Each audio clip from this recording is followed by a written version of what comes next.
Hello and welcome once again to the How Long to Beat podcast. As always, you are listening to my voice. I'm Rick, and you're also listening to the two voices of my co-hosts. They are Alex. Hello. And Paula. Hello.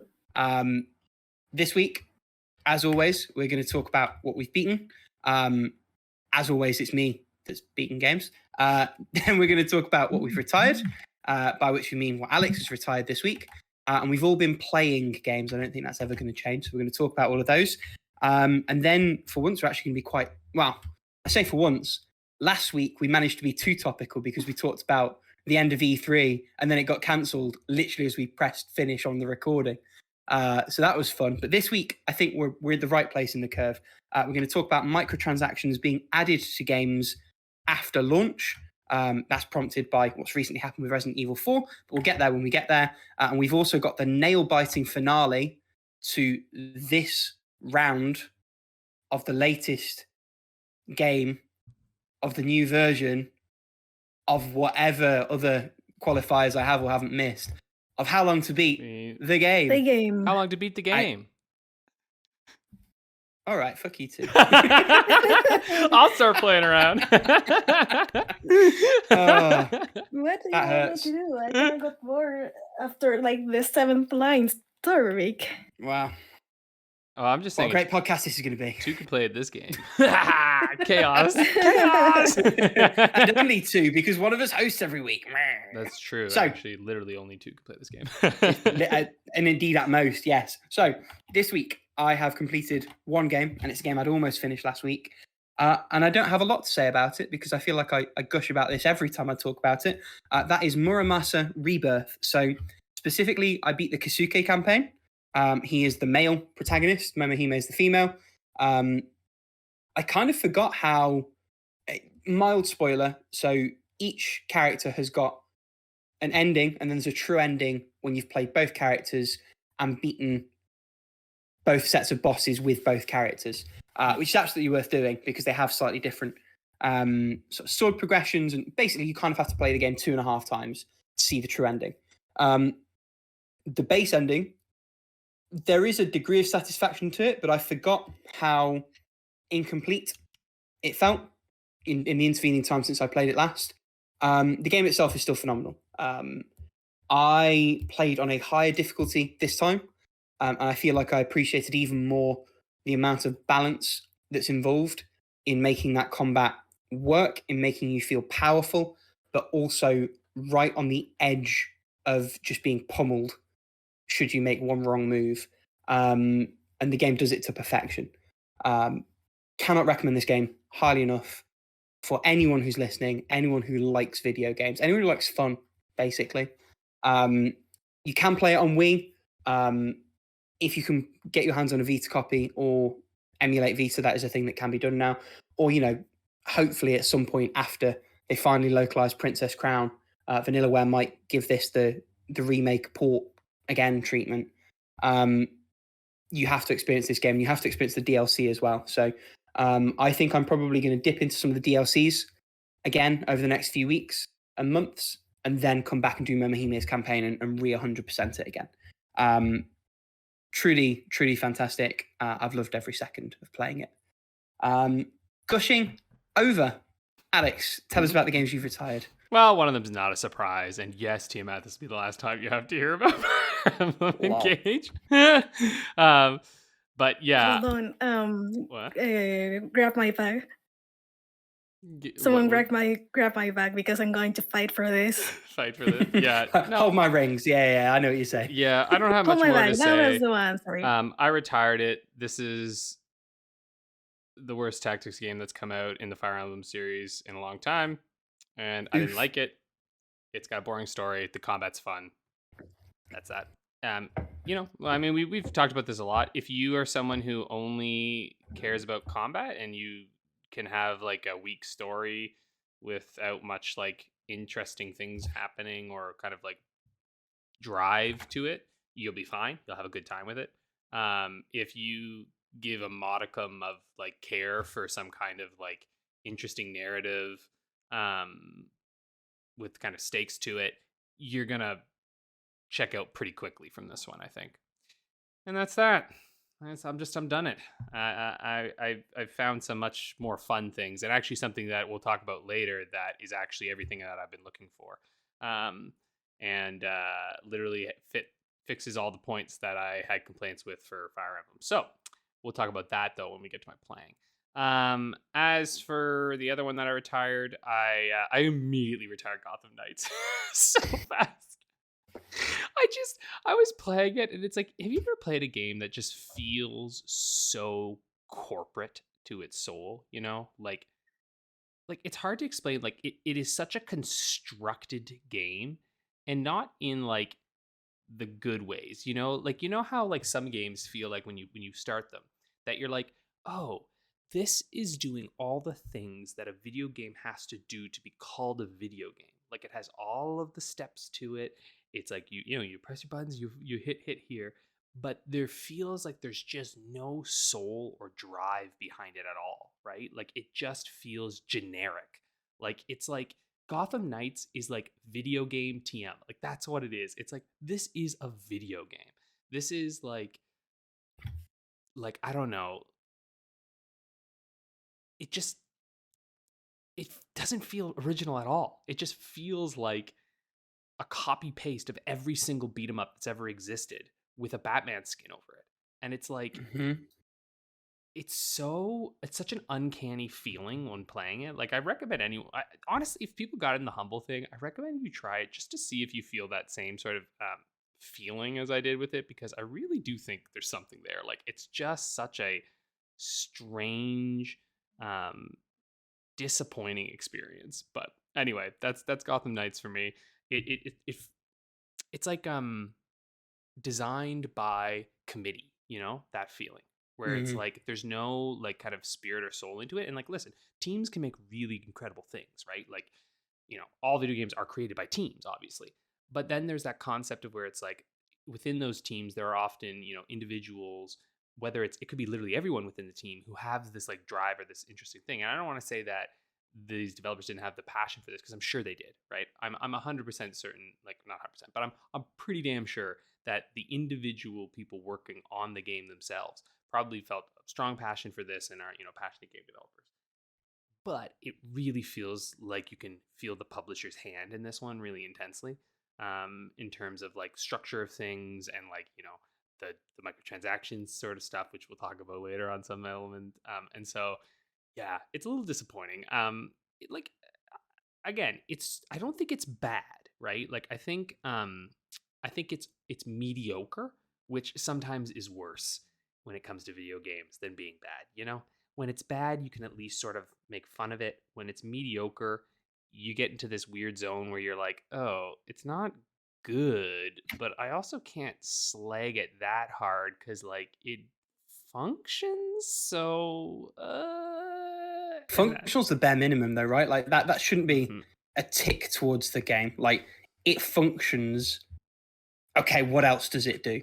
But that's but what I mean is like honestly that is kind of a big thing though, right? Like in terms of like games, like in the sense that like it works, and like I didn't experience like a bunch of technical issues with it while I was playing, which For a game of its size, I understand. Yeah, yeah, I suppose I get that much. you know what I mean? Yeah, like I like because I mean I do agree with you, but it's just like one of those things where it's like, you know, the fact that it's actually functioning, and and more so in the sense that like it runs well, at least for where I was playing. And I think it might have had issues when it started, but like at this point now, if there were issues, I didn't notice a single one. So they've likely been at least sort of paved over now. But anyway, that's Gotham Knights. Two games that I'm pretty unlikely to come back to, I think. But Fire Emblem, maybe someday I'll, if I get the urge. But there's too many good Fire Emblems out there, so it's kind of hard to justify going back to one if you don't enjoy it. You know what I mean? So that's one of those. It's like the Metroidvania thing. It's like, well, we're kind of spoiled for choice when it comes to strategy RPGs, so you don't really have to like suffer through any of them, because there are so many of them. Plus, Advance Wars 1 and 2 are coming out in like 11 days, I think. So um, there's a lot of opportunities coming up. Anyway, that's all my retirements. I don't think anyone else has any retirements, right? Nope. Nope. Nice. Then we're moving right along to the playing. I don't know who wants to. Paula, you want to take it away? You want to Yeah, go so ahead. my voice has the opportunity to rest after this for a little bit. So actually, I'm starting to sound like a little bit like a godfather, godmother, whatever you want to call it. So I've been playing Chaos Head Noah. I'm still on chapter 2, Hell, in the sense of, holy fuck, this chapter is long. And so not much to say there. I'm still playing Steins Gate. Well, on chapter 1, yeah, because last time I cleared the prologue, so this chapter 1 for me. So this is where the fun begins, because I'm trying to do a 100% run of Steins Gate, which means not only I get every ending, I also get all the achievements that are like related to certain little like text message sequence that are like you could like not get them and still get like whatever ending you want. They're just like flavor text, and actually there's something funny about how the science adventure games are connected, but they're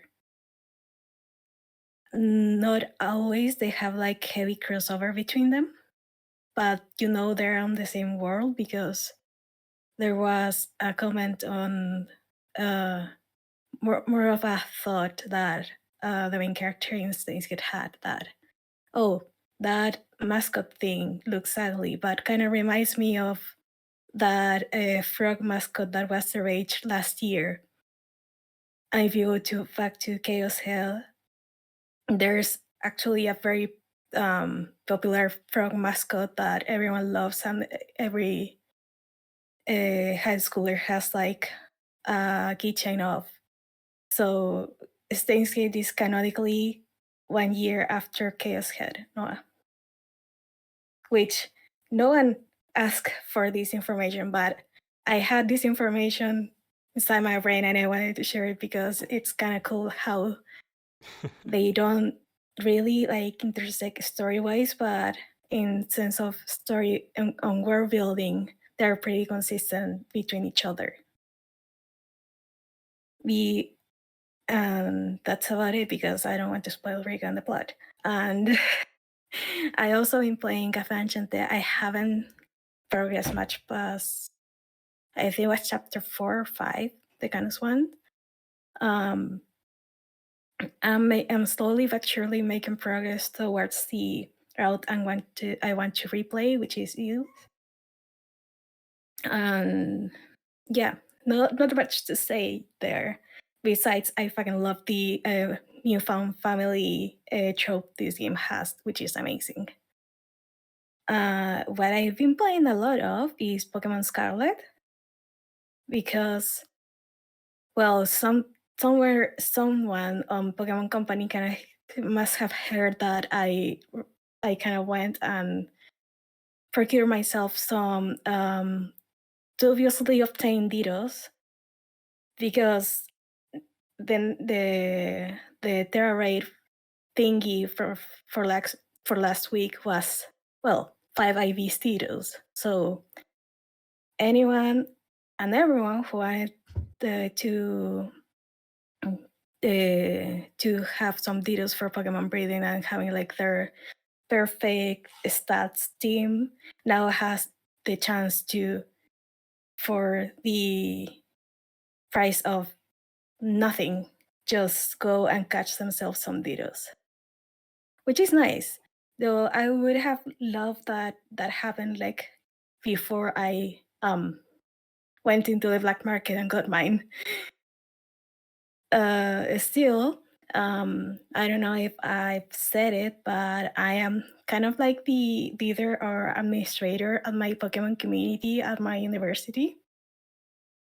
So since that group was kind of dead, I just went and revived it and started like posting on it. And somehow we make a WhatsApp group and just went all together to hand some Ditos, which was quite fun, I may add, because everyone was just looking for the Terra Crystal that had Ditto on them, and then sharing the code, and then everyone just jumps into the raid. And the interesting thing about this raid in particular is that Ditto has the imposter ability, which means that they will transform into whatever Pokemon the person who initiated the raid had.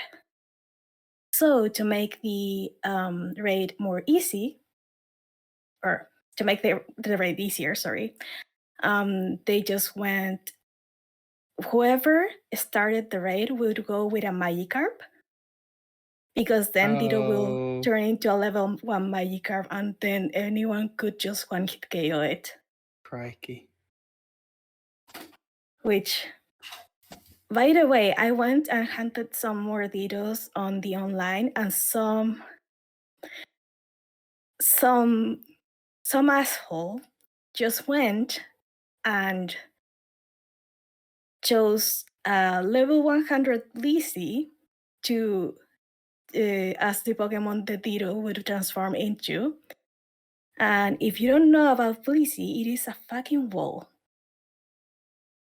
I don't know what that person just went and chose violence that day.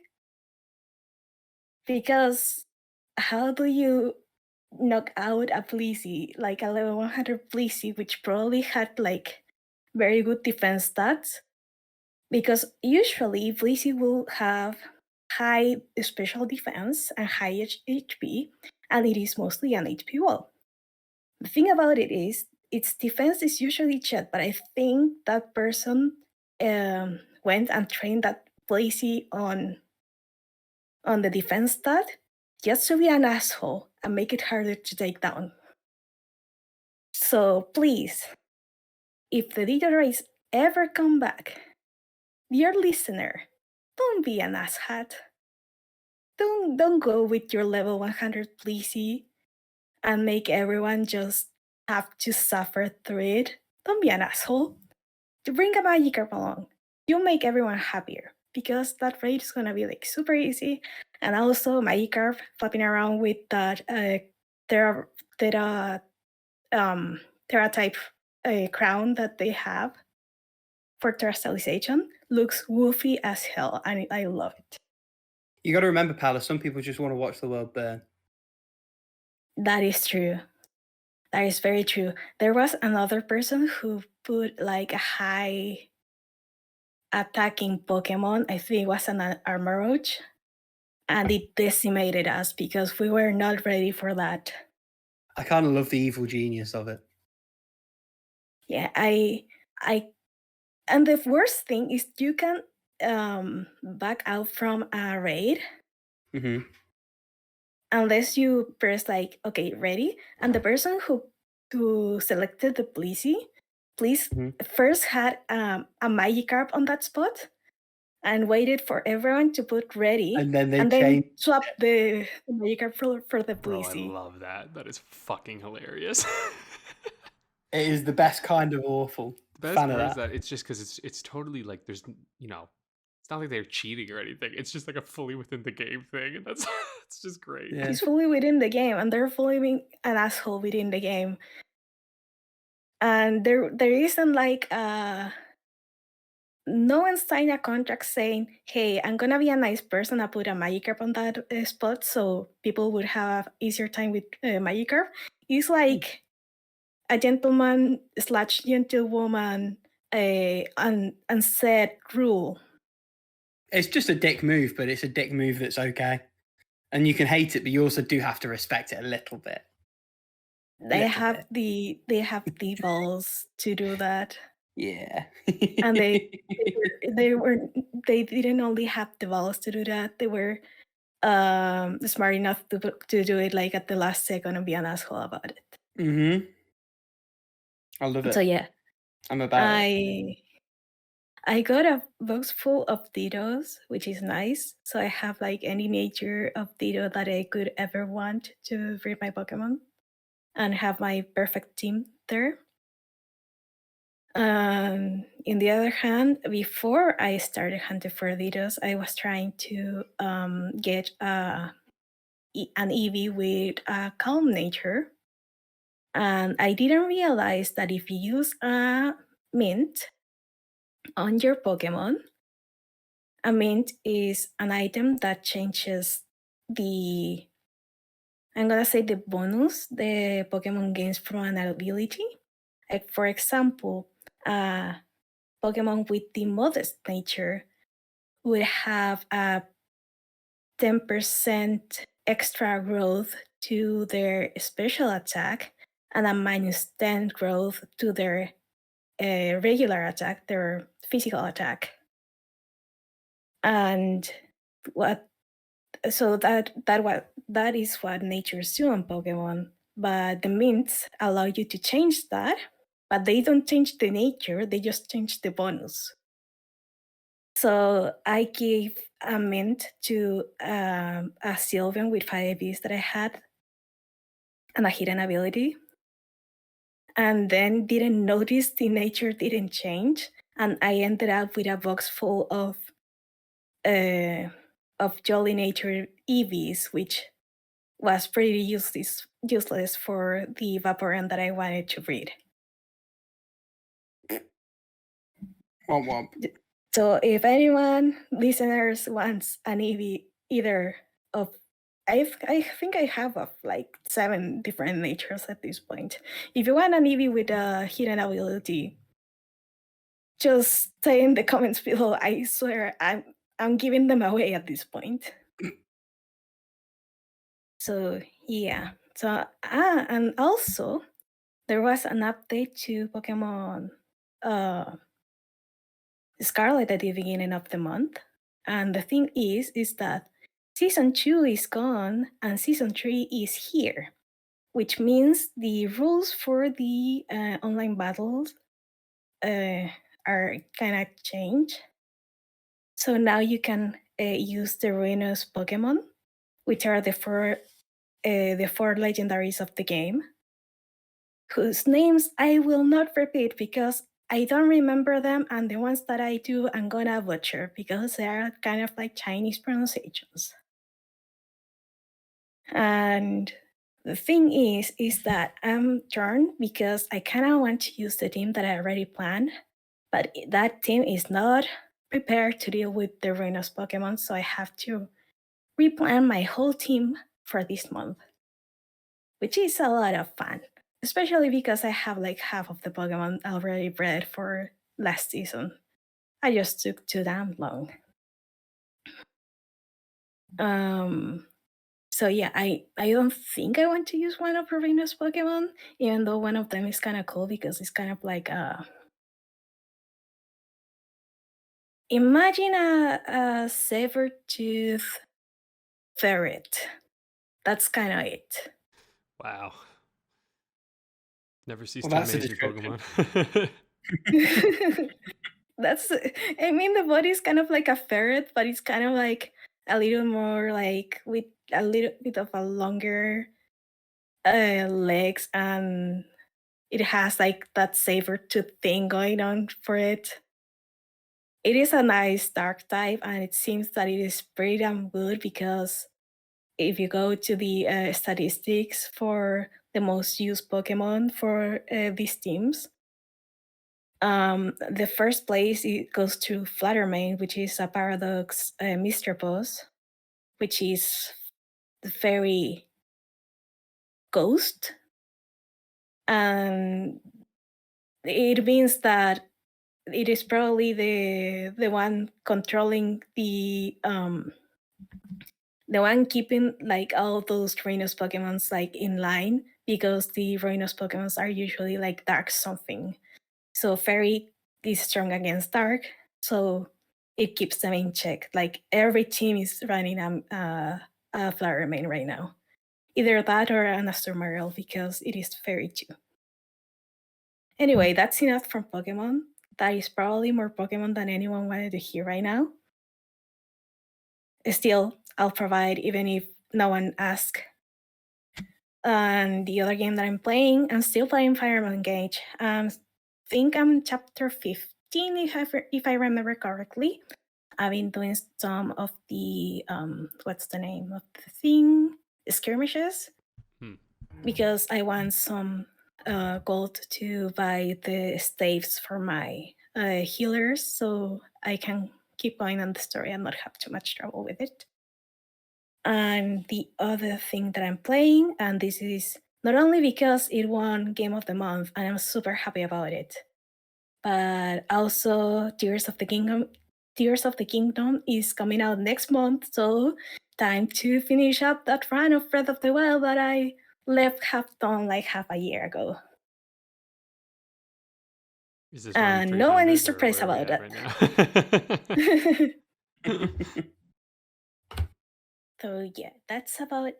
I'm just back in my run trying to figure out where the fuck I am. I think I have like two of the four, Divine Beast, and that's about it. I don't have the Master Sword yet. I do have a lot of health, which is nice. That means I've been doing a lot of shrines. I don't think I'm gonna go for that 999 Korok seeds. Sorry, 900 Korok seeds.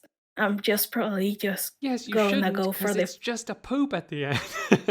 I know. You're I'm purposely probably not just supposed to do it.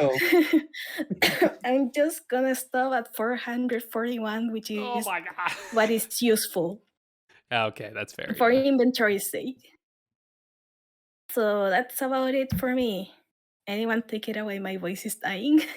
I will probably jump in here because Alex has got a game on his plane that leads quite nicely into our topic. So I've been away this week. So while I still have them on the docket, I haven't been near my PS4, so I haven't played any more of FF7 Remake. I haven't been near my PC, so I haven't played any more of South Park: The Stick of Truth.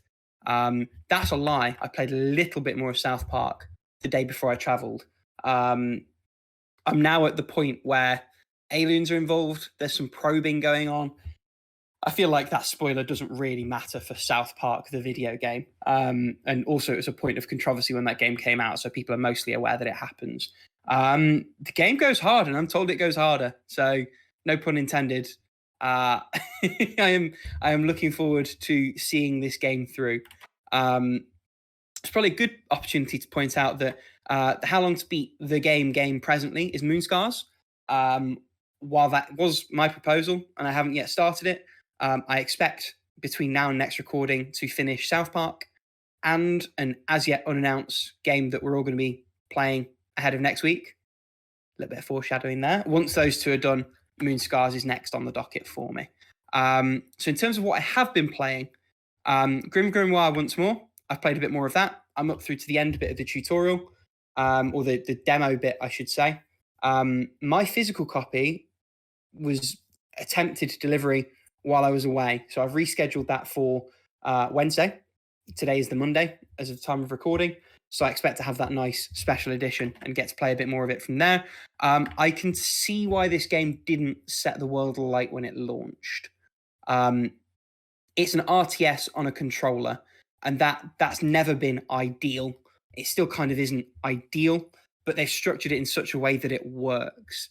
And the story around it, it feels a lot like 13 Sentinels in as much as the story is the reason you're there. The RTS is just a fun diversionary thing you do in between story elements. That's certainly the feeling I've gotten from it so far. And that cadence, it'll be a surprise to regular listeners, worked really nicely for me in 13 Sentinels. And it continues to work nicely for me here. I'm very invested in the story. The characters are all very lively and interesting and intriguing. So I'm enjoying what I've seen of that so far. I look to enjoying more of it, or I look forward to enjoying more of it, I should say. I've barely touched Nights in the Nightmare. That's because I didn't take my PSP either. In terms of what I have been playing, 1, 2, 3, 4 things to touch on a little bit more. So the first of those is a game I've been playing to fill in the time before GrimGrimoire gets into my hands. That is Lilies, Quietus of the Nights. So this is a Metroidvania with some Dark Souls elements. So it's the video game. And when I say Dark Souls elements, I mean specifically there are save points. You have a limited number of replenishable health refills. They refill and enemies respawn whenever you use a rest point. That is that and the sort of deep lore sort of gradually picked up from environmental cues and things that you see through the environment and through traversal. They are the only ties it has to sort of Souls-likes. Otherwise, it is a pretty straight Metroidvania. Gives you fast travel immediately. Reminded me a lot of Order of Ecclesia, the best Castlevania game, in that you play a female protagonist who doesn't attack directly. They have spirits equipped to them, and activating those kicks off an attack from a separate entity. So the game story kicks off when you meet a knight who's come to save you from a period of dormancy. And rather than being able to attack yourself, you press the attack button, and the knight appears out of nowhere, swings his sword, and then goes away again. You yourself are very, very fragile. You don't have a dodge roll so much as sort of a flail out of the way of danger. Nevertheless, control mostly feels really, really good. Combat is a little bit stilted. I'm still early days, so it might be that as I unlock more abilities, it gets a little bit better. But it's certainly not the best example the genre has to offer. I should also say mantling feels quite weird. It's very generous with what kind of range to a ledge you can be at before the character will sort of automatically grab onto it and lift it. I'm not sure I like that, to be honest, because you never quite know what you're doing. And also it feels a little bit like you're babying the player. That might just be me. That might just be early game jitters sort of thing. The environment's fantastic. The game looks really, really good on Switch. And I do like the setup. I like the structure. I like the way that there are a lot of mini bosses that you can find off the beaten path and earn new abilities from, as well as taking them from the main bosses and the main sort of route. Also appears that there's going to be a lot of opportunities to pick extra bits up from backtracking. And as I say, it gives you fast travel very, very early on. So it's clear that it's quite keen for you to go back and use your abilities in older places. So an interesting one. I got it on fairly heavy discount as a digital title. I think it's worth checking out if you're a fan of the genre as it stands. Be interesting to see how this one goes. This is another one I intend to sort of power through so that I can free my Switch up. Now, as well as Ender Lilies on Switch, while we were away, my girlfriend and I picked back up on Marvel Ultimate Alliance 3. So I don't know. Have I talked about this on the podcast before? Do either of you remember me talking about it? Okay. So we started it very, very briefly, and then we didn't touch it for a long time. So it might be that I just didn't feel like we got enough to mention it. If I did talk about it, maybe I'm being dense. Let me know in the comments down below. That's fine. Nevertheless, Ultimate Alliance 3 is like they made another Marvel game immediately after Ultimate Alliance 2. For better and for worse, it has that sort of design philosophy.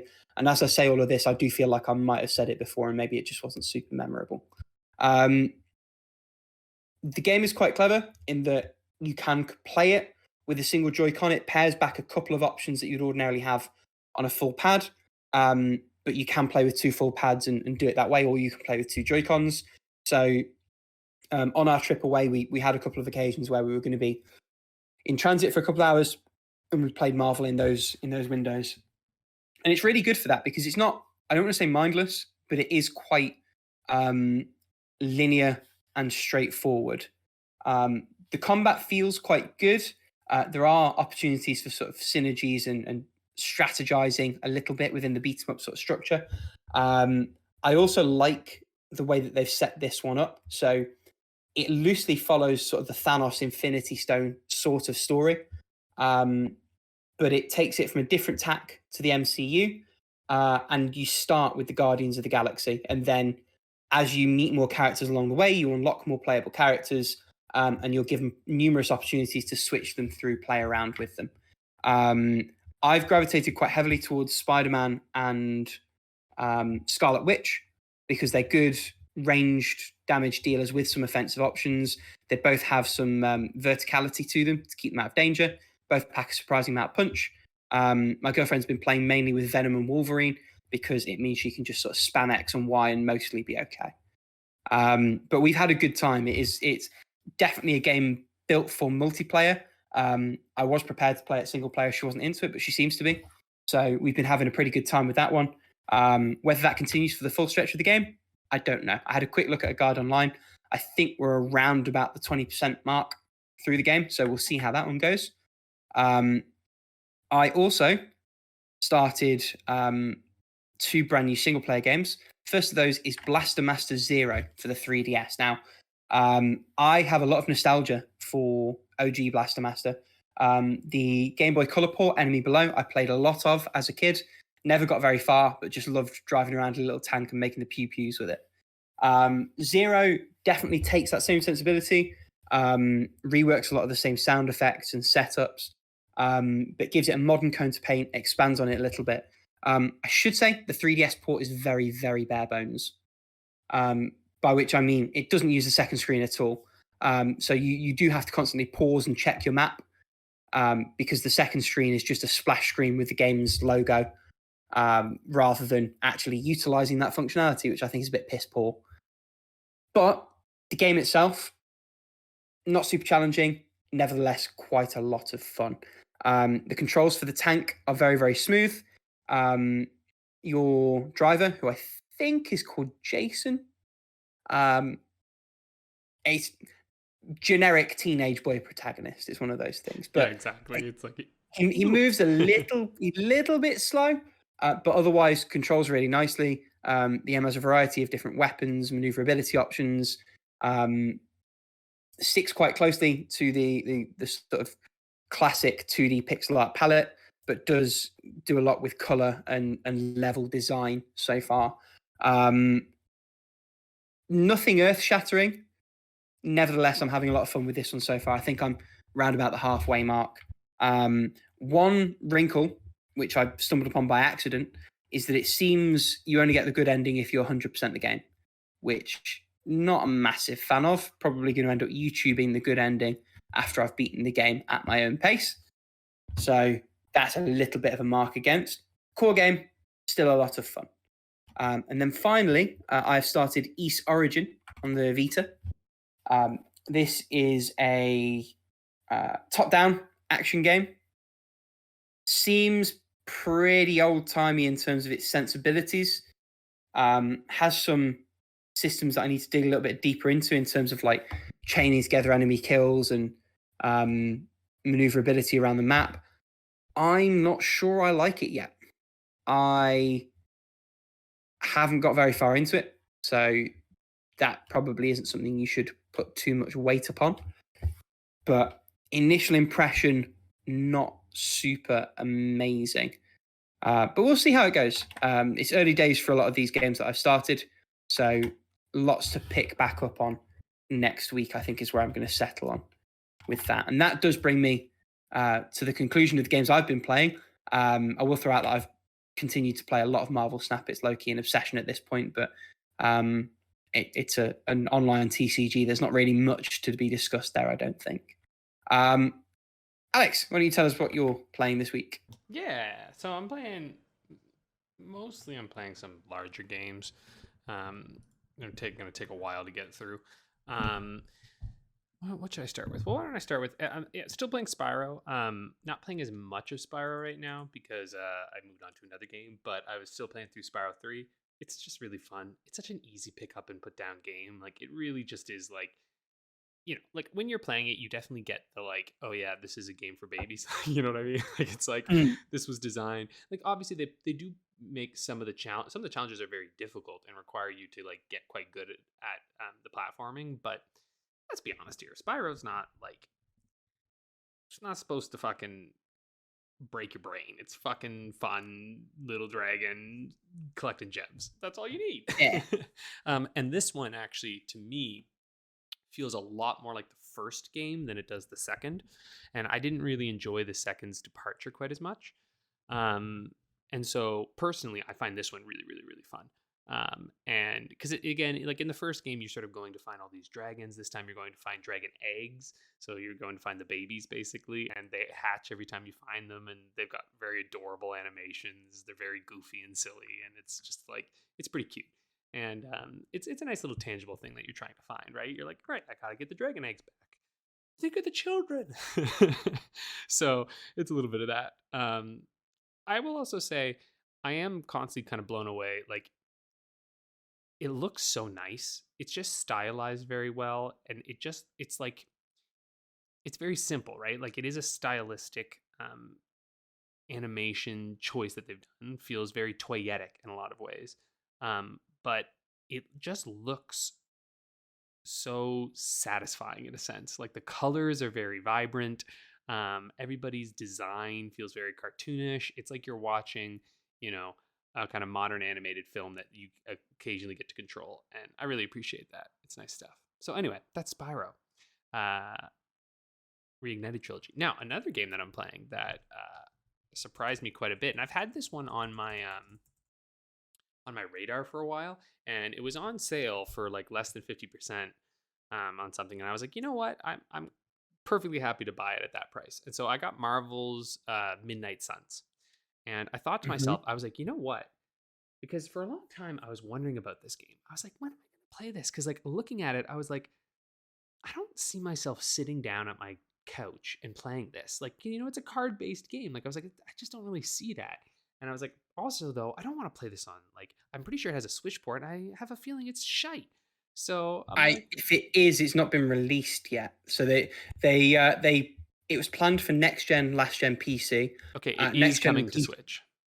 I think it's coming, but they delayed the last gen ports because on next gen hardware it was taxing, and I'm pretty certain that they just didn't have it ready for prime time on last gen. Whether they ever will, who can say? Yeah, I wouldn't be surprised. I take your point that it's definitely the kind of thing that you'd want to play on the go if you can, and I'm assuming this leads up to you playing this on the deck. It does indeed. Oh yeah, it just says releasing in 2023 for Switch. So yeah, it was delayed. Yeah, that makes sense. So yeah, I decided, like, wait a minute, if I just get it on PC where it's cheapest to buy, I can just play it on Steam Deck, and it's verified on Steam Deck. Though realistically, you can play a bunch of different ones, but when it's verified, you know that like you don't gotta do anything. You just pop it open. It's gonna be like, we're good to go, and it is good to go. This fucking thing looks amazing on Steam Deck, and I see why actually. Like this is so good. Okay, here's my pitch for this game. This game is Fire Emblem Three Houses meets Persona 4 Golden times Slay the Spire. Like that's what this fucking game is. It is. Keep going. I'm so close. Incredible. I know, right? with a story that, you know, oh god, it's so fucking good. It's so good. First off, the combat. So like already right out of the way, the combat is crazy fun.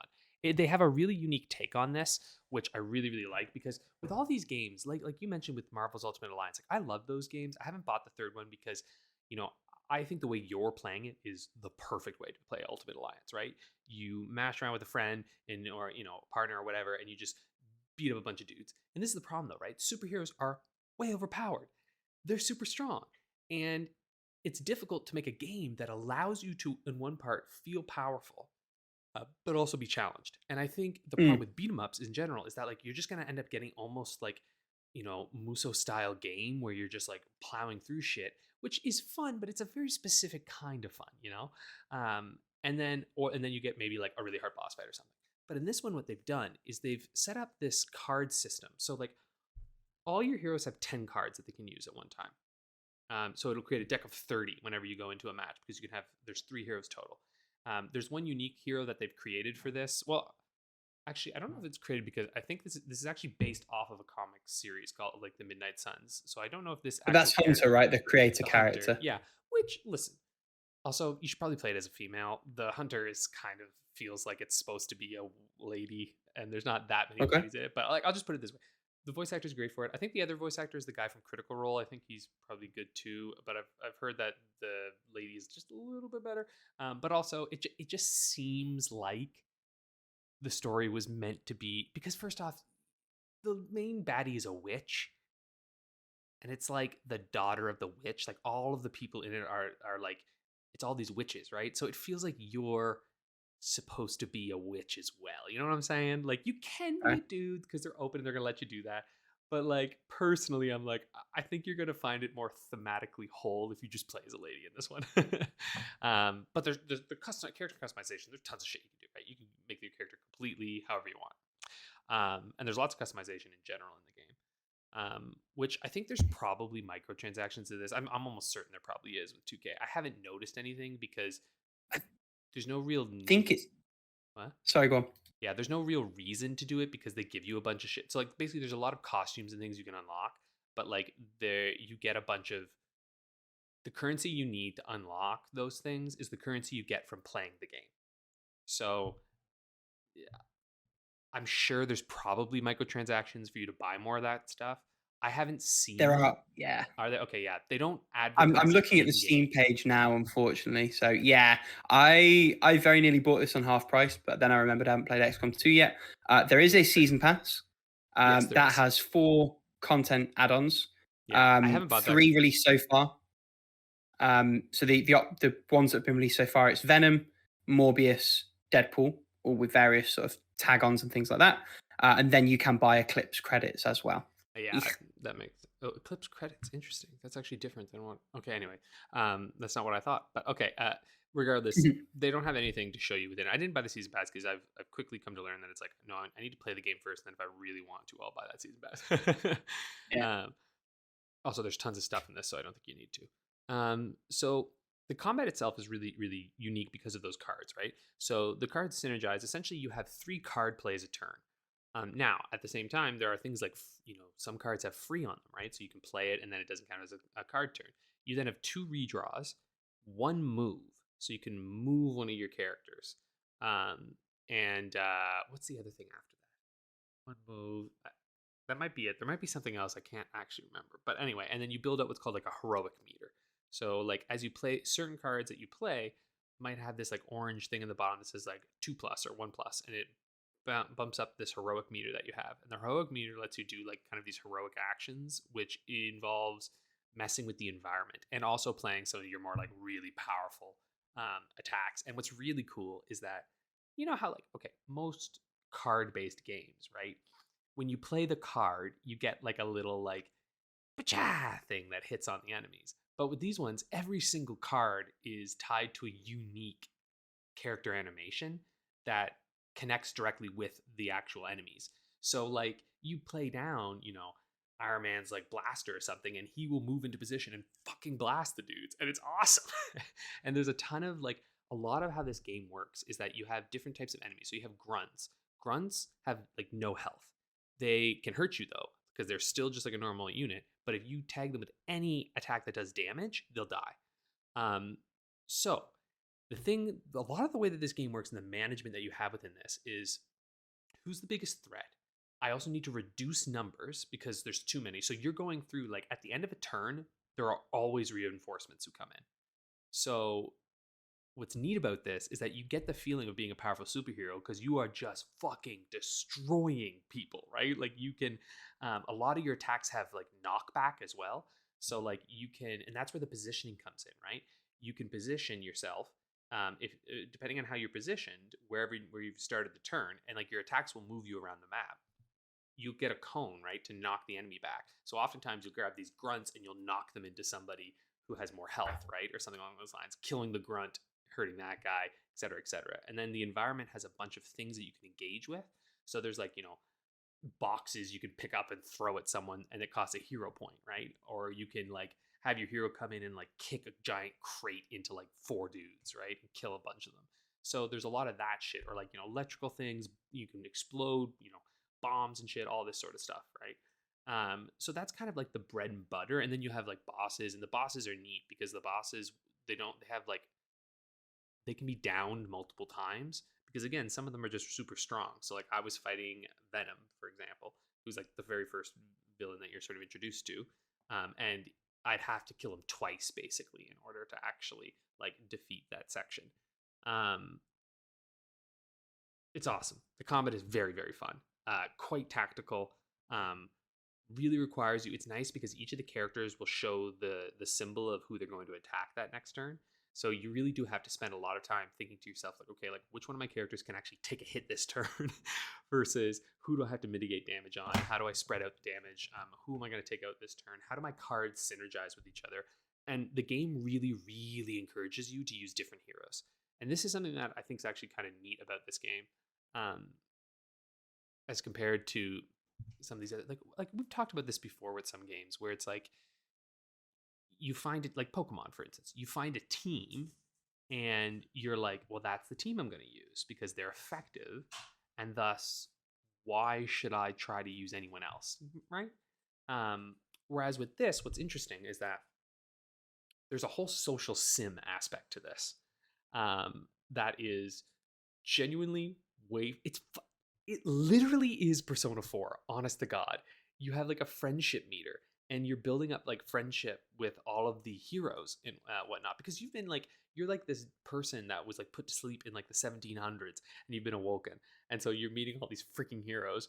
And so like the way that the day is split is that you have this abbey, and they're the abbey grounds, and so you can kind of explore it. There's fun puzzles that you can do and some side quests, but the game is super clear that it's like, hey, here's the abbey.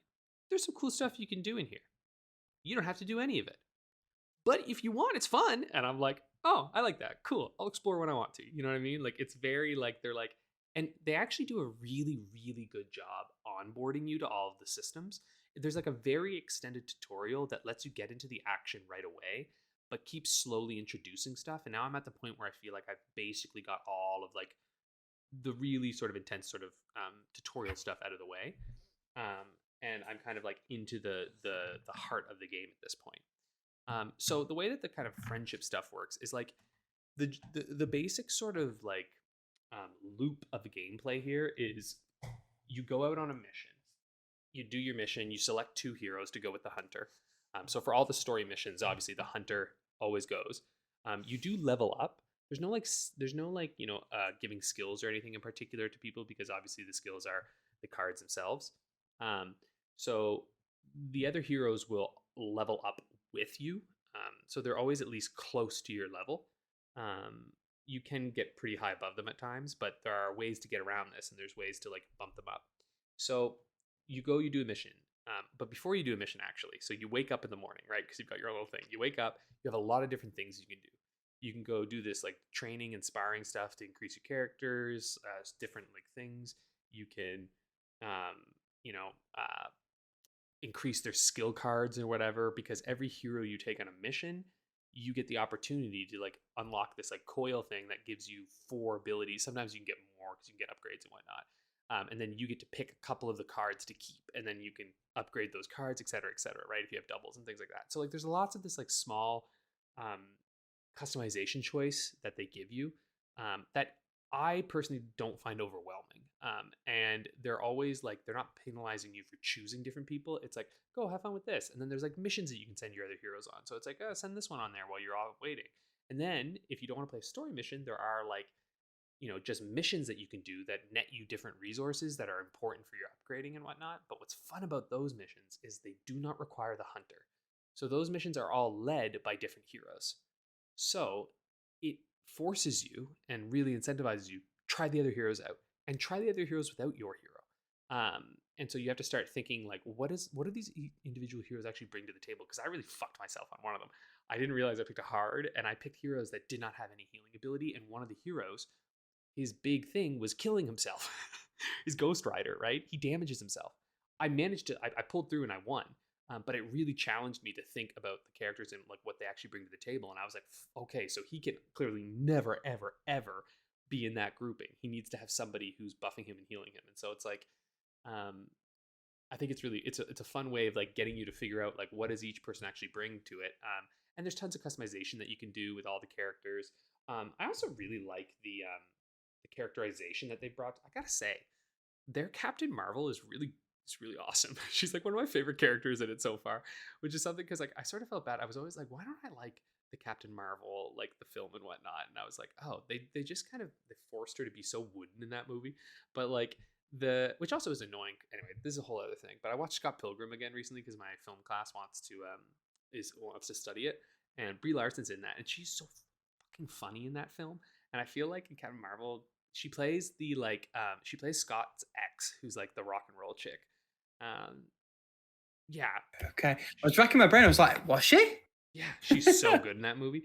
And she's great in Okay. other things. She's fucking in the room and all that shit. And then it's like Captain Marvel, they made her be this like brooding, like, like I am bigger than everyone kind of lady. Hopefully she's gonna get to that point. Maybe in the next movie with when she meets the Miss Marvel. She'll loosen up a little. Maybe that's her character arc. But it's whatever. Anyway, this Captain Marvel is awesome. Like very good. Like also like because like what I'm finding is that the characters and the way they've written them, they're very true to their comics. Like it definitely feels very like this is of the comic books, right? But they also know that they're like, you've all watched the MCU, we get it, you know. So they don't introduce the characters at all. What they do is when you first meet one of them and you're chatting at the Abbey, you can ask them about themselves. So if you really have no idea who these characters are, they can explain it, but they're like, dude, we're not telling you who the fuck Captain America is. Like, you know what I mean? They're like, if you want to know, we've given you the information in a character specific way that makes sense, but you can just skip that dude. Like, it's fine. We get it. You probably know who he is. But hey, there's this lady in the Midnight Suns. You might not know who Nico is. You might want to ask her about herself, right? So like that, I think they did a really good job with, so that it's super accessible, I think, to anyone. Like if you literally know nothing about Marvel, you will be fine coming into this game. And you'll have a great time, in fact, and you'll learn a bunch. And also, the hangouts are awesome. They've made these really unique, fun, like character-specific moments where like everybody's going through their own shit. You can go on hangouts, like play video games with people, or watch movies, or go like, you know, by the swim pool and chill, or you're working out with Blade, which is fucking hilarious. He's like, yeah, come on, yeah, as you're like lifting and shit. It's just like really fun. And it's kind of neat too because they have this like light and dark mechanic in it, which is like sort of tied to morality, but I realize it's not actually really what it is, because the way that it works, they're showing you that like you're gonna be a hero no matter what.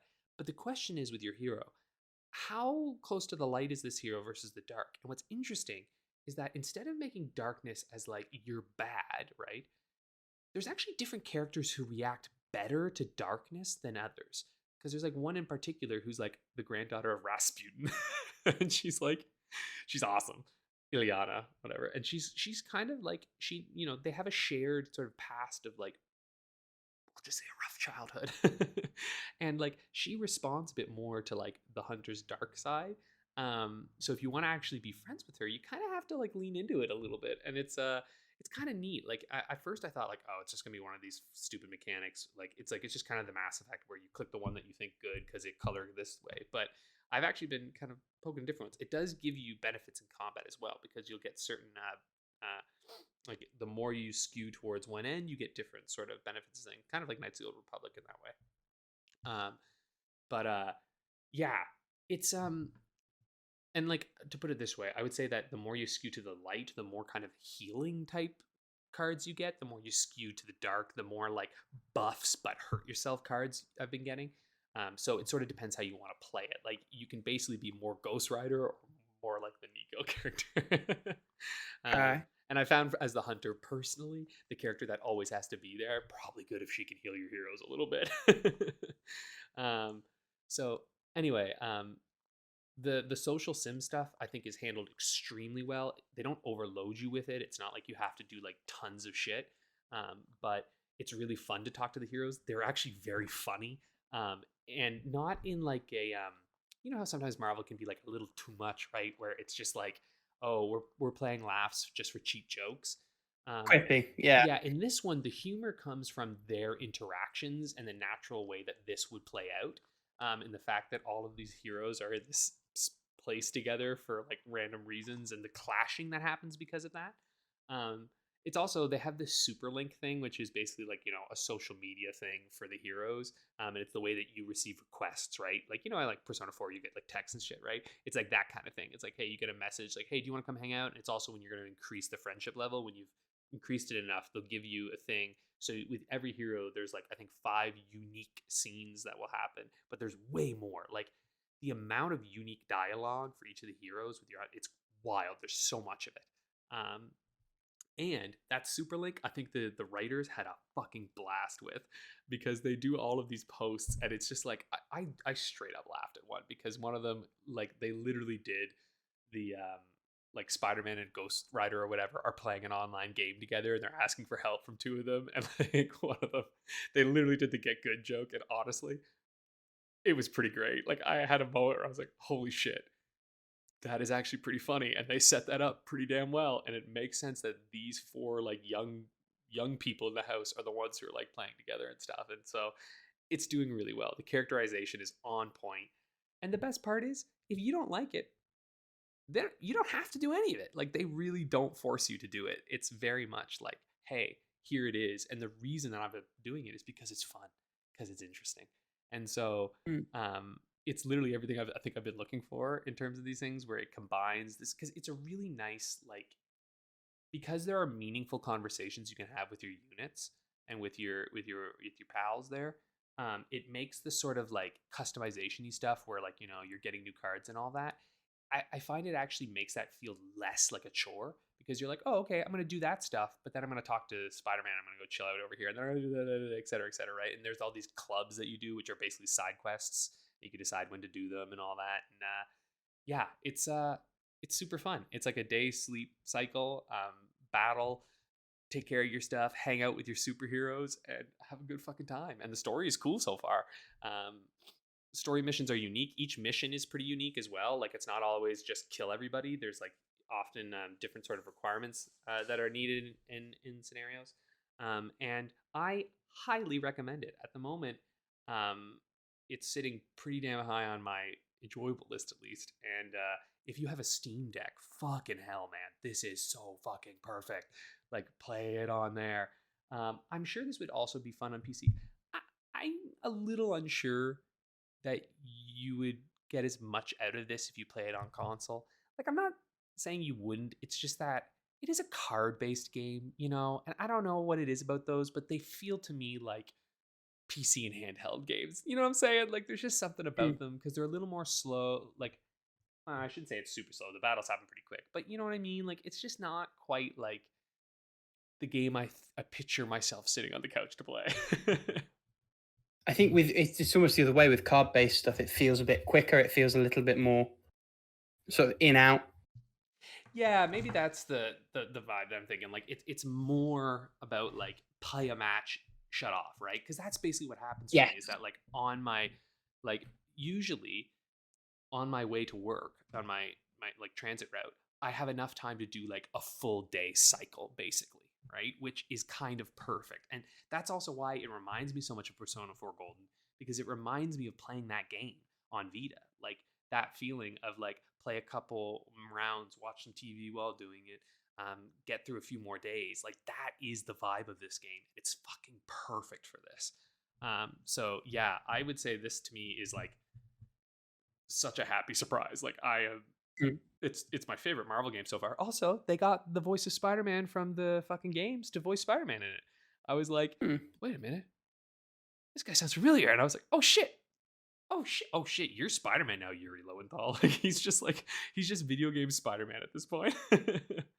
I have to say, it's interesting that you liked the story segments, because from the coverage that I saw of it at the time of launch, that did seem to be a sticking point for a lot of reviewers. They didn't necessarily jive with that side of things. Didn't think it was done all that well. So I think here's what I'll say. I think because I come from a tradition of having played a lot of Marvel video games, and I have read a fair number of Marvel comics, mostly in the Spider-Man realm. It's super comic booky. Like, it really is. This is not the Marvel Cinematic Universe sort of thing, right? Sure. Is the story the most incredible thing on the planet? No.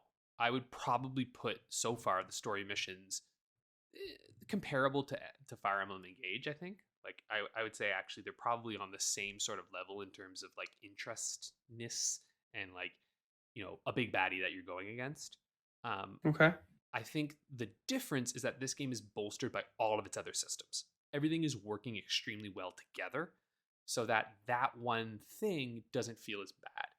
If the story were like, wildly like, whoa, even higher up, maybe I would put this game even higher. But I'm gonna be real with you. I don't know how they could have done it. It's superhero shit. Do you know what I mean? Like, I'm just sort of glad that we're in a different, like, we're dealing with at least a different type of story, I guess, at this point. Like, I haven't seen the Midnight Suns ever. I haven't seen Lilith on any of this before. So, yeah, do you know what I mean? Like I'll put it this way. Guardians of the Galaxy, that video game, incredible story, right? Like, absolutely incredible shit. but also it was a more focused scope, right? Like it was just a smaller game. This is way bigger.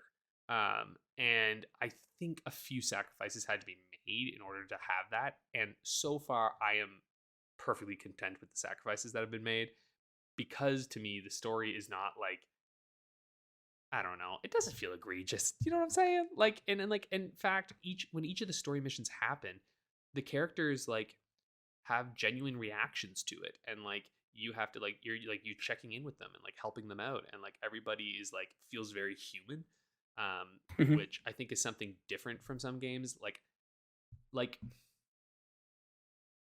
okay, so let me give you an example. In a lot of tactics games, something crazy will happen in the story, and then you go back to the like hangout parts, and people are like chilling the fuck out. Do you know what I mean? Like they're like, nothing happened. We didn't just lose half of our enemies. Let's go frolic in the forest now, right? Because Mhm. the character interactions are not actually tied to the story; they're separate. Which is, this is a big Fire Emblem thing, right? Like that's a big problem. It's also why I enjoy Triangle Strategy, because each section was related directly to the story.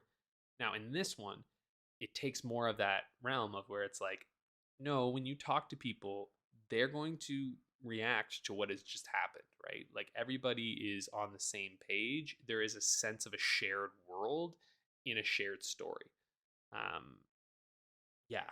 So that's how I sort of feel on that one, where I would take that. Um, if that makes sense. Yeah. You're not gonna be blown away So by the yeah, story, but yeah. I mean, it's one I plan to get to either way. Nothing you said sort of turned me off or made me say I need to play this right this second. Yeah. It's one of those Firaxis have got a certain pedigree. I think from the first trailer, it's definitely an interesting direction. I definitely share your sentiment on that. It's new ground within the sphere of what people have seen outside of the comics. Hmm. Exactly. And I Hmm. love card-based tactic. Oh god, I love it. Hmm. Man, I haven't even played XCOM 2 yet. I was like, I want to play this first because it has more of what I love, Marvel. And cards. And cards. And cards. And social sims. Fuck. I was like, oh my god. I'm like, yeah, I just want to become best friends with Ghost Rider. This is young Ghost Rider, though. Old Ghost Rider is in it, but I haven't seen him yet. I also think Wolverine's coming soon. I've met him. This is Ooh. also what's dope, because it's everybody. It's all of them, you know. Like it's all Marvel. They're not hamstrung by the by weird rights issues. Mm. So anyway, which is also why I think sometimes when people get into this, they're a little like, "What the fuck's going on?" Because like they're obviously using a world that is based off the comics and not a world that's based off of the movies, which is a weird. And I don't blame anyone for like coming into something and maybe being a bit confused or being like, I don't love this story, because again, if your expectations are that way, that's fair. Mm. Anyway, that's it. Oh no, that's not it. Oh. The big one, RE4 remake, yeah, which is going to lead into our topic actually. I Mhm. hadn't played much more of this, but actually over the last 2 days, I've been playing a bunch more. So fortunately, I've got more to talk about here. It's awesome. It's fucking awesome. You know, like it's a little hard for me to talk. Okay, well, all right. One little thing. That actually, this is a PSA for folks. It's not really a complaint that I have. It's more just like, this is something that was in the original game, but now I think is actually a little more highlighted because they've added side quests to this.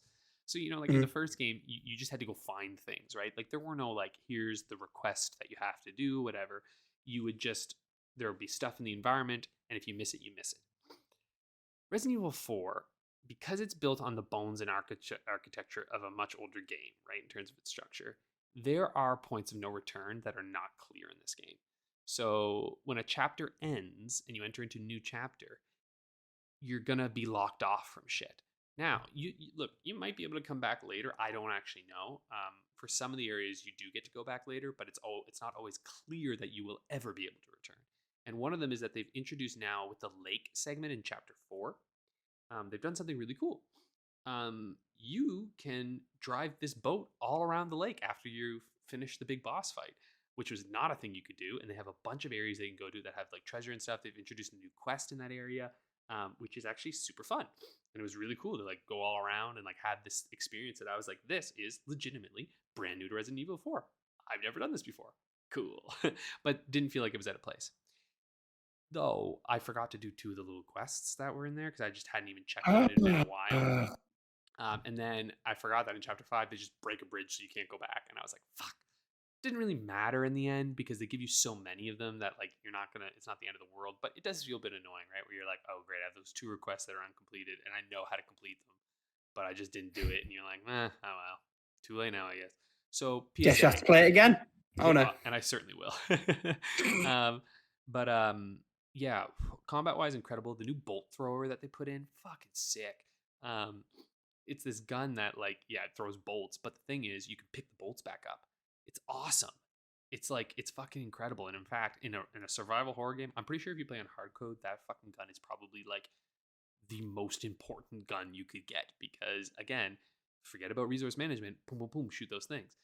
It's not super powerful and it's a bit slow, which is the trade-off, right? But still, I've been using the shit out of this thing because it is good.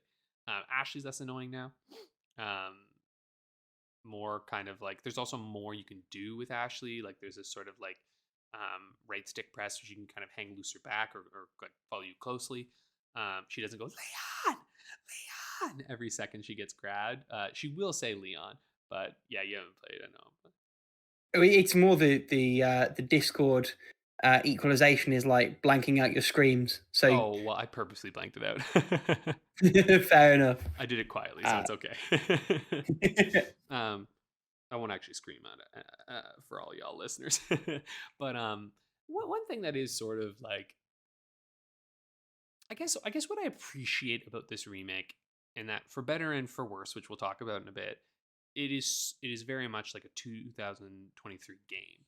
And in that sense, it's a little more serious. Actually, it's a lot more serious than the original Resident Evil 4 is.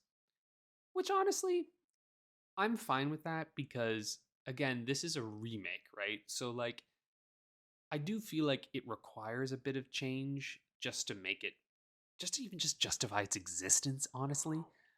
And to make it feel more thematically whole with the new remakes that they've done. Because this really does feel like if you start with Resident Evil 2 and play through 3 and then start 4, it feels like you're playing a series of games in the same, series, right? Like they feel like they connect logically to one another. And now you can actually play Leon's first adventure and get onto this. And in fact, I bet there's a bunch of fans who straight up started with Resident Evil 2 Remake. So I think this is like a very familiar, like, it feels right as you're playing through it. Am I sad that some of that silliness is gone? Yes. I don't even think that this game is necessarily controls better or is better than Resident Evil 4. It's literally just different. Because I'm still honestly, if you have a Wii, Resident Evil 4 is still extremely playable and still looks quite nice because it's so atmospheric.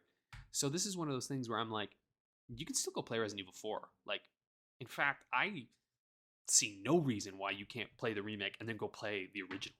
I think you'd actually have fun if you did that because you would not experience extremely more difficult or like you would just play a different game and you'd experience some goofiness and silliness. It's like it would be the B movie version of this, blockbuster. That's sort of the way that I kind of see it. And I still recommend the Wii game so much though. That pointer, having the like pointer controls for shooting, goddamn. Also, if you have a VR headset, oh, shit, this is making me want to play Resident Evil 4 in VR again. So fucking good in VR, dude. It's so good in VR. Goddamn. Anyway, this game, there's a million ways to play it, and every single way that you want to play it is great, except if you play it on the Zeebo. But that's a whole other story. I think it was also on like a Nokia at some point. Whatever. But there was also an iPod Touch version, which is trash too, I think. It's delisted now. You can't play it anymore. But it's the most Resident Evil I played was the iPod Touch version. Yeah, and it's kind of sucky, but it does work. Yeah, and it's such a good game that you might get at least an okay experience from it. Yeah, so like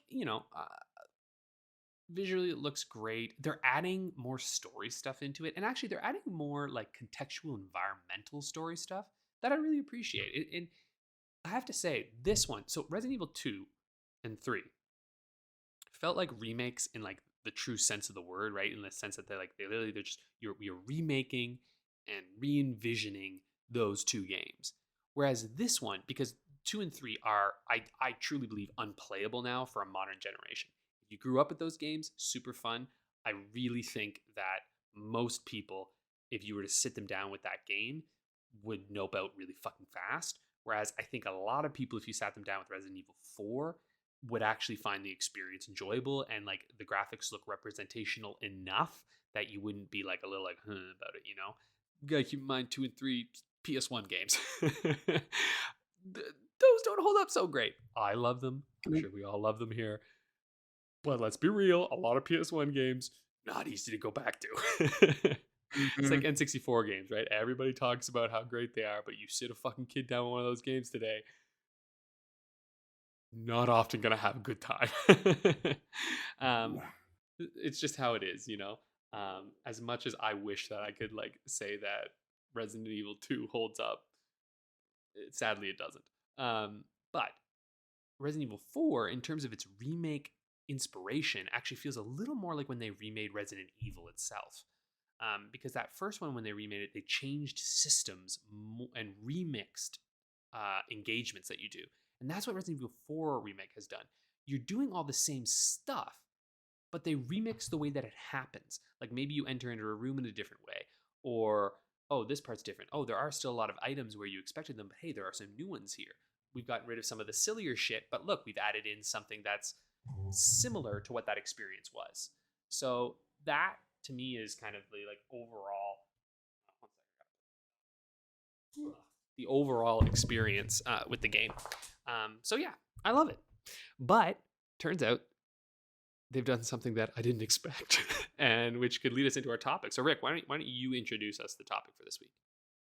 Yeah, so the bottom line is Capcom have been a very, very naughty multinational corporation.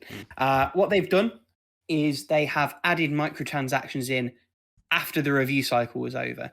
And this isn't the first time we've seen it, but I think particularly for a game that was so anticipated, which garnered such glowing reviews and had a single player only bent, I think it's especially egregious. So to be clear, the game launched, no microtransactions.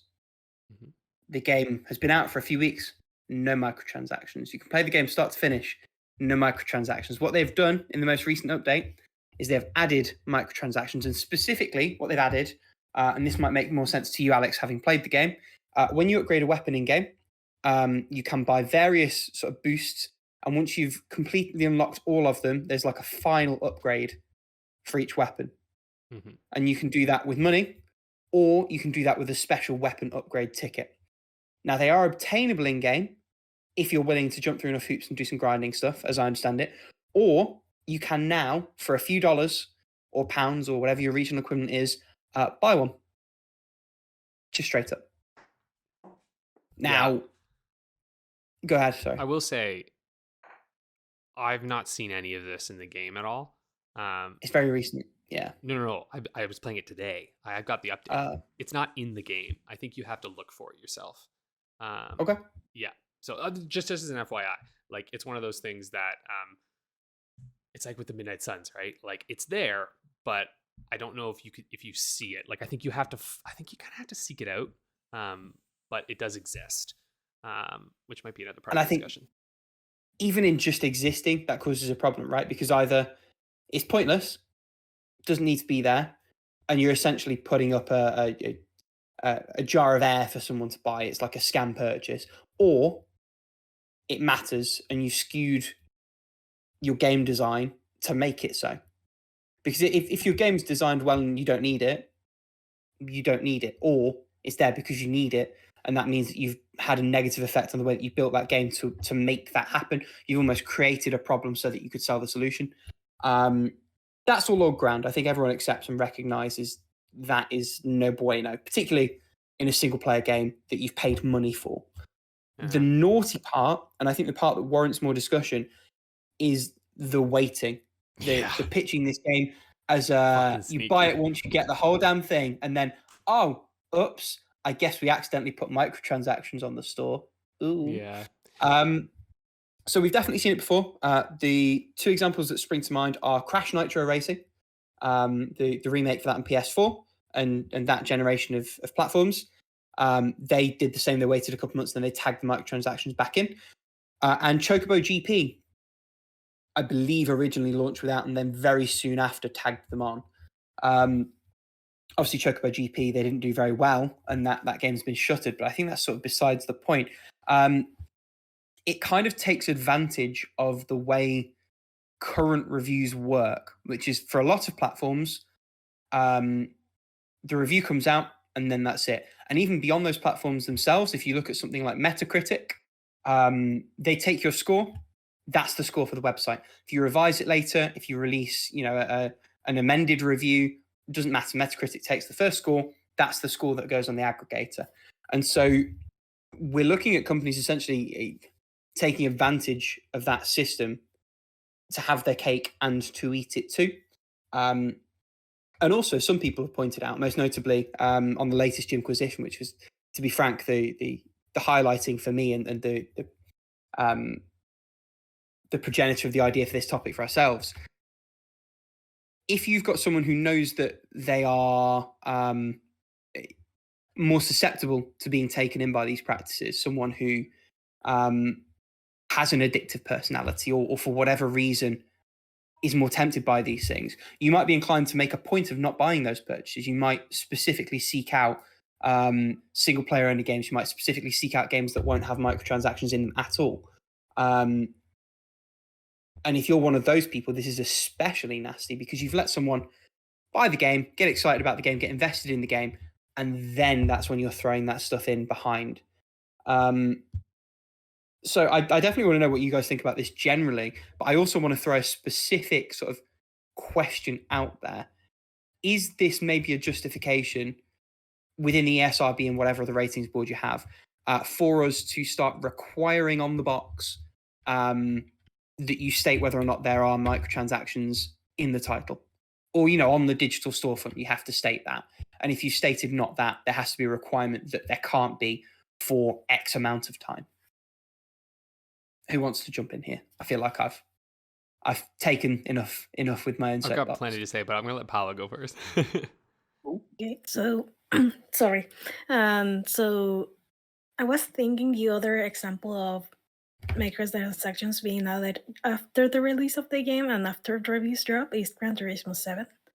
Oh, of course. Yes. Yeah. And to be fair, this practice is very scammy in general. Like, I'm not a big fan of having microtransactions into the game in the first place. Mm-hmm. But having them added after, hey, you have the game, there's no microtransactions, and then suddenly there are microtransactions is kind of shit. So, for example, if I remember correctly on Crash, the racing game, I forgot the name of it. Crash Nitro Racing. Yeah, Nitro Racing. I think it was kind of grindy to begin with, and then you could just skip the grind and buy the thing. I don't remember what thing you could buy, but there was nothing to be bought there. So, in a sense, you have the case of Resident Evil 4 that it is already a good game, and then you add microtransactions because why not? But then you have the already skewed game that is already balanced, so you have to, or you feel obligated to get the microtransactions to progress through the game or have more fun with it. So either way, it's shit. There's no saving grace here. Either way, the companies screen their customers. And so, yeah, that's my take on it. And yeah, companies should state if a game is gonna have microtransactions on the box, or on the box. Are there gonna be any microtransactions in, let's say, in the following 6 months of the game release? Yes or no? It has to be stated in the box, because we have reached a point where it is almost celebrated when companies say, hey, there's no microtransactions in this game. Like, here, guys, we are not following those bad practices that we already did on another title. So that's... Go ahead. Oh, sorry, I was gonna say this is part of the problem that like, because I like look, I'm fully with you both on the idea that like ESRB and whatnot, like you should have to disclose the microtransactions. The problem is just that like, how many people fucking buy the games physically anymore anyway, right? Like they're moving so far to the digital sphere, that I'm not even sure that we'll see these things right now. I think potentially that On could the help for storefront, like, I mean, I think yeah, but even still then on storefronts, right? Like it's like the question then becomes, where is that positioned? Do we even notice it, right? Like it's like, do you even notice? You know what I mean? Like anyway, it's one of those things of like, how much will it curb? I think it should be a thing that we have at least like some kind of like required disclosure for that sort of thing. I also think we should really like, I would love to see, I don't want the industry to do this. They do need a little more regulatory body because I think the ESRB is a fucking joke. Yeah. It doesn't do anything. Yeah, it's a joke. It was set up to do something that anyway. It sort of was set up to benefit the games industry in general. it's the whole thing. So there's some good videos about it if people are interested in learning more about kind of the history of the ESRB and why the hell it's even around. But like, we need stricter legal definitions for these microtransactions. Like I honestly think that's the big issue, is that we still live in, and we're never going to get them because frankly, video game industry is so profitable that they'll shoot down any shit that tries to get out to define this stuff. They've done a pretty good job. I know Europe, they've lost a little bit with loot boxes and stuff. But it's like, even that terminology, right? Like we say, a loot box, but like they just skirt around it with other things. And like you could even argue that in like Midnight Suns here, but I guess this is the difference. So they've done a good job in that there's no way you can buy the loot box items that they possess in this game because they're like a specific thing called like a gamma coil. And so you have to play the game to get those. So at the very least, the stuff that you buy, you can't use it to then buy more of these things that give you more cards and stuff. So that's good. But there are a lot of games, right, where you don't buy a loot box. You buy currency that lets you buy a loot box. Do you know what I mean, right? And so you're like, so theoretically, you're not doing that, but you're still doing that. And then also, though, I don't necessarily want to get rid of those. They're fun in games, like I don't mind, like in this one, for example, opening up the coil and seeing what cards I get. That is fun because I'm not putting money into it. It's still a good thing. So it is challenging, right? Because, and then also, like, I guess what's tough too is like, I don't want to punish a little indie dev who decides to add a little bit of, DLC to their game and charge like $1 or $2 for it, right? DLC is different though. That's the thing. I think that comes back to your terminology. It's just not the same. But I think, again, this is where I think it also gets challenging because I think these companies are pretty good at saying, yeah, well, we introduced a new quest. And it's like, okay, that is content, but you're bundling it with like 40 skins, And then also we live in the world of Fortnite where literally their whole model is just microtransactions. That's the only reason that fucking thing exists. But again, that's a game that you downloaded for free. I know, and that's the problem, right? It's like we put this model in of like, you can use it for free, but here's all the little shit that's only going to really impact a certain group of people who go, who like dive hard in on it. But again, I don't know. It's also challenging because there's the few elements that I think run into this, for me at least. Because when I was thinking about the reviewer part of it as well, it's challenging because I don't envy game reviewers their jobs. Yeah. Because one, for example, right? I'm playing Midnight Suns and it has a microtransactions. I have not seen them at all because I am one of those individuals who is not tempted by them. So the problem I think that becomes with these game reviews, right, is that do you dock a game for having these practices within it if the game is an enjoyable experience? I think there are some reviewers, a number do this. like I was even just reading MLB 23 came out, and apparently it's very good. Even just on IGN, they have like a section blocked out, which is like microtransactions, and it talks about exactly how they are in this game, which to me feels like, though, Lord Almighty, if any people actually read the reviews, but anyway, they're just like, what's the score? But if you are an individual who is concerned and does like genuinely know that you need to not play games that have these things within them, that to me feels like a really great way of doing it. And also, I don't think that it's difficult, I guess, for game reviewers to go back and re-review games. I do think it's super scummy the way that Capcom's doing this, where it comes out a little bit after. It's like, that feels super fucking strategic. But I'm also wondering if it would have affected anything anyway, because I'm not sure that there's evidence that microtransactions actually tank review scores. It seems to me that maybe sometimes, but usually games that are tanked anyway sucked. So it's like, it's a little challenging. Like, personally, I find it hard to believe that if Resident Evil 4 launched with those microtransactions, that it would have drastically impacted the review scores.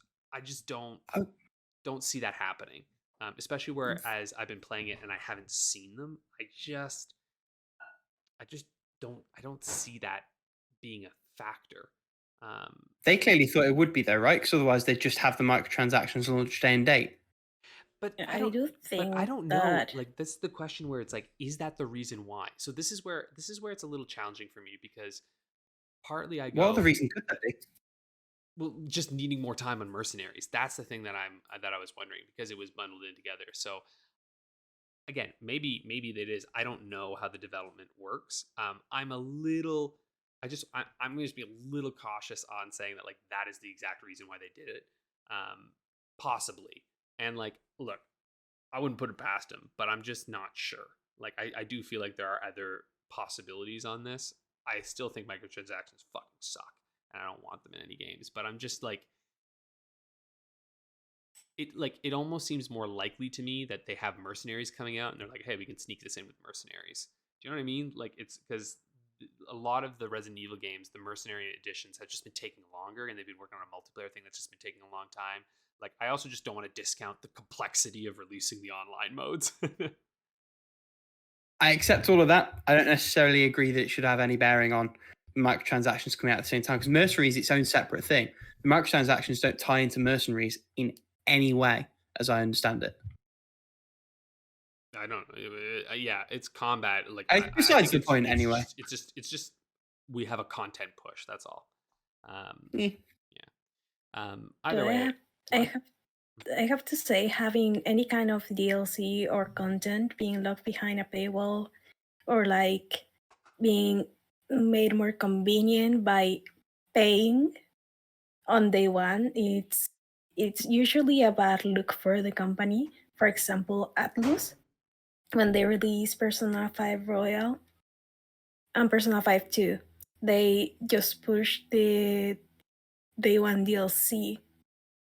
And especially like for Nocturne, if I remember correctly, one of the character options for the game that was in the original, Dante from Devil May Cry. Dante from Devil May Cry, yeah. They pushed it as a day one DLC, which was clearly cut content from the original game, and they sold it like a separate package. So, albeit, I mean, that one it's an I had to license out, so I do ever so slightly have some sympathy with that one there. Yeah, but for example, in Persona 5 Royal, the thing is that if you bought the DLC for the base game and you buy the Royal, then people were mad because Atlus said, well, you have to buy the DLC again. So the backlash was so bad that now you can download the original DLC for free. Not quite. So with Royal, all the original DLC came included. There was new DLC to buy again on top of Royal. So it's like Royal wasn't the definitive edition because they'd added more DLC. The original DLC was included, but there was more DLC to buy. That was what made it tricky. But I think The when you original buy it. DLC wasn't supposed to be included in the Japanese version, Oh, was and it they not? They included. only included it because there was a kickoff, right? I didn't realize that. Yeah, it was included Yeah. because Japanese fans were mad, and then Atlas was like, "Hey, Japanese fans were mad, so we don't do this in the West again. So let's just include the original DLC and release more DLC on top of that." I mean, it's tough too because like I don't know. I don't think it's a hot take that like microtransactions are shite, right? Like it's just they're bad. I don't like them anytime I see them. I think what is interesting to me is that like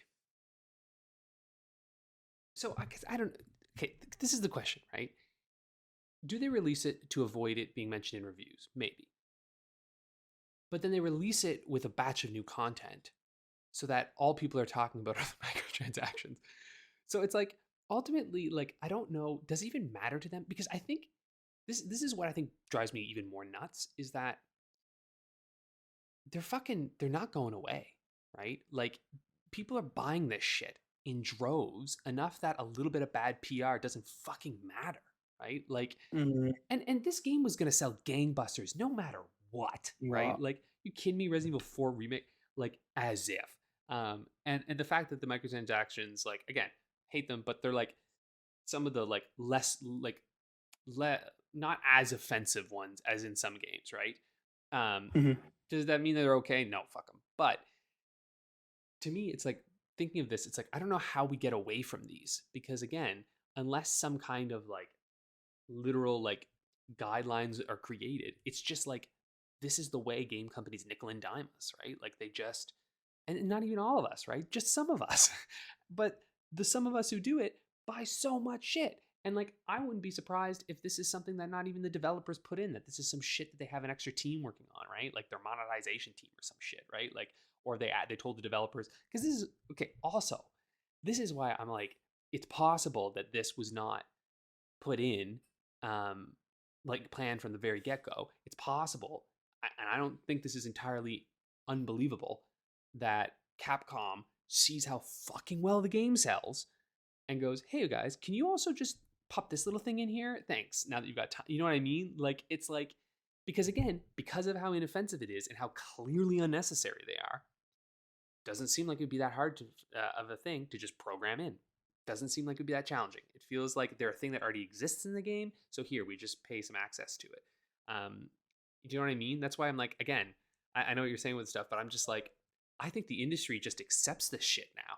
And they'll write an article about how bad it is, and Capcom will go, yeah, that was bad, I guess. And then everyone will forget. They'll get all their fucking money and they'll do it again later, right? It's been Yeah. 15 years Yeah, since I but think the first big ones have come out.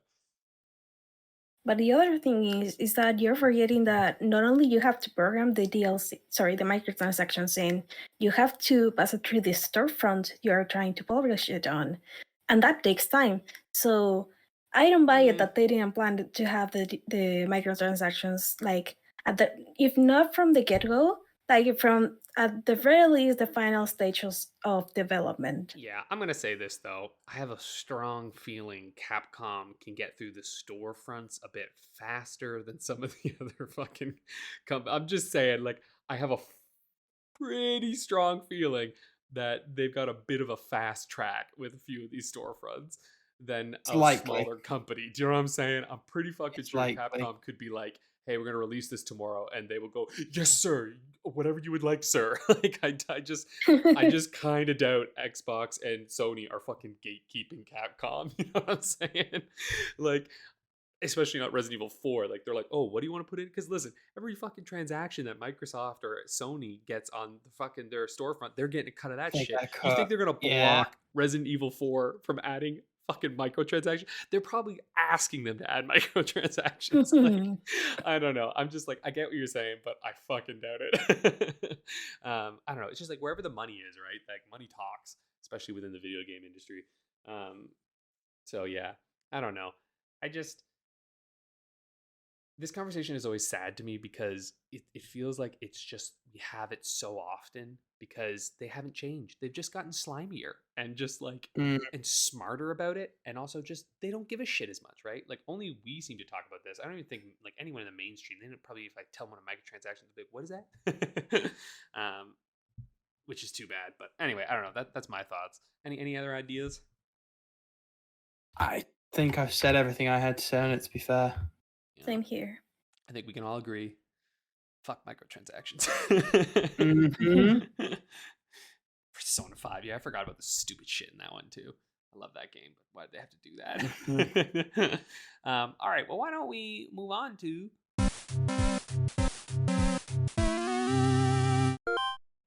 how long to beat the game? Okay, this is it. This is the final week. It is Rick's turn to give us a game. So we're in the last week. I'm currently sitting at 19. Paula's at 14. Rick is at 10. So this is it. Come on, Rick. Something I know. Look. Oh. Paula could Hold that sweep thought. this and tie it up. Ooh. Oh, that is an interesting one. We've got Jackie Chan, Stuntmaster. And I'm going to ask you not to do too much Googling about this, just Boy to one? the extra question I'm Jackie Chan asking. what It master? was published for the Wait. PlayStation. Oh, it's a PlayStation. Jackie one. Chan's Oh. Stuntmaster. Was this based off of the show that he did? No, probably I not. That's don't Jackie Chan believe so. Adventures. Yes, yeah, it's not that one. So the plot synopsis per howlongtobeat.com. Jackie Chan's grandfather has been kidnapped, and it's up to Jackie to travel across New York through the streets, rooftops, and sewers to save him. So, as usual, a point each up for grabs for getting the closest to the main plus, and completionist times on the website. We've also got a bonus question. I'm going to ask you, how many people do you think have completed this game? Oh, on how long Jesus. to submit the time? Okay. Oh, my God. How many have completed this? Yeah, I've actually watched a video on this game. It looks kind of interesting. I can't remember if it's Mini-Me or someone else on YouTube covered it. I'm going to give you... Just making sure it is Stuntmaster. Stuntmaster, absolutely. Stuntmaster. Jackie Chan, Stuntmaster. So wait, are you saying like have beaten this game or have like just... How many people have beaten this game? So under the title on How Long to Beat, you'll normally have playing, backlogs, replays, percentage retired, percentage people have rated it. As points of interest, 76% rating across the site. So generally a well-liked game. Oh, and then it tells you how many people have beaten this game. That's the number I want your guess in relation to. Oh my God, this could be from anywhere. Jesus Christ. Interestingly, it was a late PS2 title, came out in the year 2000. Late PS1 title. This seems like a fun number to me. So there we go. I've sent you what I've got here. We have like a bad reputation about PS1 games that we always understood it. Yeah, I might have undershot this. I really just feel like I have no idea because like I don't know how many people have a logged PS1 game because this is the hard thing, right? Like the PS1 games on the site in particular, I find are challenging because that's obviously from an era wherein no one was logging these, right? So like anyone who logs it is logging it, you know, as a game you've gone back to, right? Which I think can skew it a lot, but I don't know. We'll see. I feel like I undershot, but maybe I've had Alex times. We're just waiting on Paula's times now.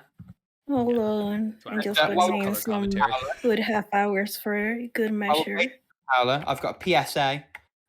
Turns out some clever sausage has made a Dead Space demake tech demo thing for PS1. Oh, that's neat. Or it's in the style of a PS1 game. It actually looks pretty dope. So I've shared that with you, Alex. I'll also share the Destructoid article from which it came. Cool. That'd be dope. Yeah, because I talked about being Dead Space last week, right? You did indeed, yeah. Thank God. I was like... I sent it to Rick, right? Yeah, you sent it yes, you did send it to me. Well, either way, it wouldn't matter. I've already submitted my time. The Dead Space right. remake. Sick. Oh, this is going to be fascinating. Okay. So, without further ado, main time, you have both got a point because you have both put 4 hours 30. Nice. God damn it. That is also spot on the actual time. Now, I do think that technically That means I win. means Alex is unbeatable. But it's a close run race besides that anyway. So, main plus, Paula has put 7 hours. Alex has put 8.5 hours.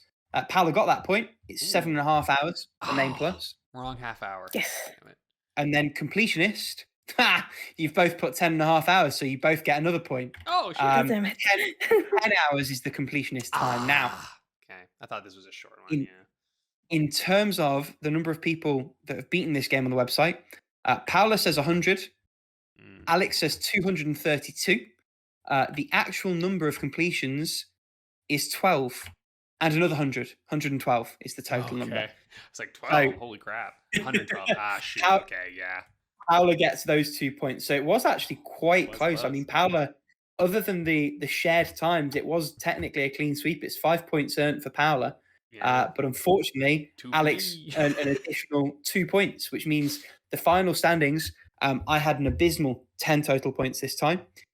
Paula with a very respectable 19, but Alex just edging it out with 21 total points, which means, first of all, we all need to play Moonscars. But also, at some point, Alex is going to be picking the next How Long to Beat the Game for us. Damn it. Yeah. Someday I will be able to bring in another Otome or something like that. Also, maybe next time. Well, I'll make sure to I'll probably pick one I'm thinking for the next like next month, you know what I mean? Like we'll be playing this one, so maybe I'll just announce it as our May game. Sorry, no Otome this year. Oh, it was Not so even for close. my birthday? We'll see. We're playing something that's visual novel-esque soon, so maybe yes. Fair enough. We'll see though. Depends on the time. Let's make the planning not riveting podcast content. Let's work this out. All right. Well, that's it for yeah. Sorry, I'm getting distracted by my dog. She's sitting on my lap. Okay, goodbye everybody, and we'll see you next week. Toodaloo. Bye.